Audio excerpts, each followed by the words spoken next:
Today we're talking about what could be a really big shift in the fight against Alzheimer's disease. And no, we're not talking about another IV infusion. We're talking about a simple, twice-a-day pill that's showing some incredible promise for a group of people at the absolute highest genetic risk. Okay, let's get into it. You know, this quote from our source material it perfectly captures the feeling around this. For so long, the fight has felt like this slow, unavoidable retreat. But this suggests a whole new way to actually stand your ground against the disease. So what's the story here? Well, it's about a drug that's hyper-targeted for a very specific group of people who are almost genetically destined to get Alzheimer's. And it's about how this humble little pill might just be able to change that destiny. To really get why this pill is such a big deal, we have to first understand who it was made for. We're talking about a group of people with a specific genetic bullseye on their back. These folks are known as APOE4 homozygotes, and the easiest way to think about it is like a genetic double dose. See, a lot of people might have one copy of the risky APOE4 gene, but these people have two, and that basically puts the disease's progression into overdrive. The source even says Alzheimer's hunts them with predatory zeal. And this is where it gets really wild. Just look at the sheer scale of the risk here. These APOE4/4 carriers, they're just a tiny slice of the population, right? Only about 2 to 3%. But they account for a massive 25% of all Alzheimer's cases. That's why a treatment made specifically for them could be such a game changer. Okay, so let's get to know the villain in this story. Inside the brain, this specific gene variant causes these toxic proteins, they're called amyloid-beta oligomers, to start clumping together like crazy. And these clumps, they act kind of like a corrosive acid, just eating away at the connections between brain cells and eventually killing them off. But what if you could stop those clumps from ever even forming? And that brings us to the potential hero of our story, an experimental drug called ALZ-801. ALZ-801, or valiltramiprosate if you want to get technical, is what's known as a small molecule agent.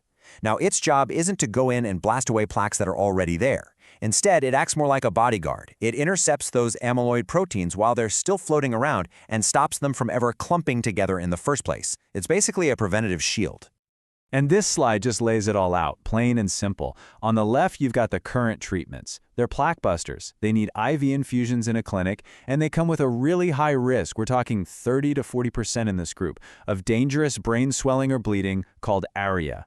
But on the right, you've got ALZ-801. It's a plaque preventer. It's shown zero risk of ARIA so far, and it's just a pill you take at home. That is a huge difference in both safety and convenience. Of course, a great idea is one thing, but you got to have proof, right? So how did scientists actually put this pill to the test? Well, let's take a look inside the clinical trial. The trial was called APOE4, and it was a super rigorous Phase 3 double-blind study. That's really the gold standard for this stuff. They got 325 people to participate. Every single one of them was an APOE4 carrier who had early-stage Alzheimer's. And for 78 weeks, half of them got ALZ-801 and the other half got a placebo. So to figure out if it was working, the researchers tracked three main things. First, cognition, how well people could think and remember things. Second was daily function, their ability to handle everyday stuff, like getting dressed or managing their finances. And third, they actually used MRIs to physically measure the size of the brain's memory center, the hippocampus. And that brings us to the big reveal, the results.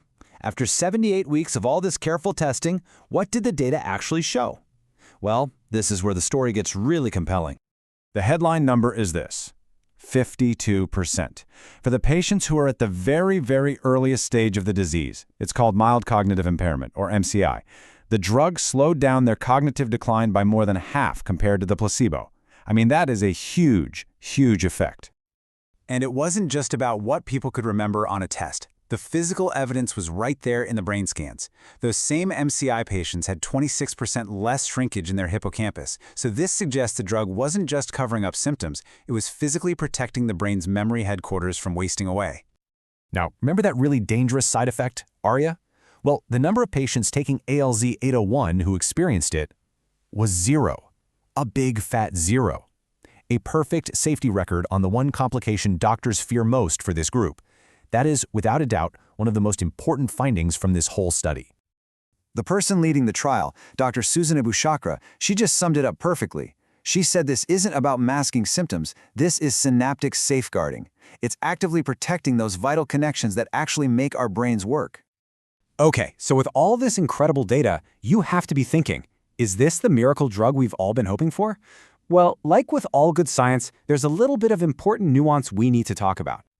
So here's the fine print.